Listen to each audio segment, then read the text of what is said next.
Hi verse, இந்த வீடியோல இப்ப பார்க்க போறது என்னன்னா திருமந்திர பாடல். இந்த பாடல்ல திருமூலர் தவம் செய்யறவங்களோட உள்ளத்துல சிவன் எப்பயுமே இருக்காரு அப்படின்னு குறிப்பிட்டிருக்காரு. இப்ப இந்த பாடலை பார்ப்போம். இதுபதி ஏலம் கமல் பொழில் ஏழும் முதுபதி செய்தவன் மூதறிவாளன் விதுபதி செய்தவன் மெய்த்தவம் நோக்கி அதுபதியாக அமருகின்றானே. இப்ப இந்த பாடலுக்கான பொருளை பார்ப்போம். இதுபதி ஏலம் கமல் பொழில் ஏழும் அப்படின்னா பதிங்கிறது ஒரு ஊரையோ இல்ல இடத்தையோ குறிப்பிடுறது. இந்த 7 உலகமுமே வாசனை மிகுந்த இடமா இருக்கு.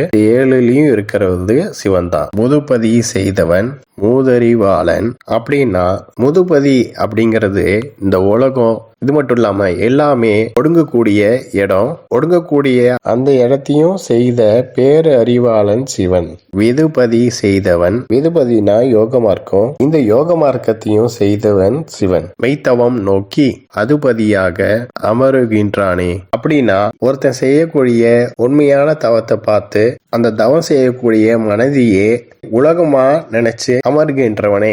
ஓகே வர்ஸ், நெக்ஸ்ட் வீடியோவில் பார்ப்போம். இந்த சேனல் சப்ஸ்கிரைப் பண்ணுங்க, அண்ட் பெல் பட்டனையும் பிரஸ் பண்ணுங்க, லைக் பண்ணுங்க, ஷேர் பண்ணுங்க. தேங்க்யூ.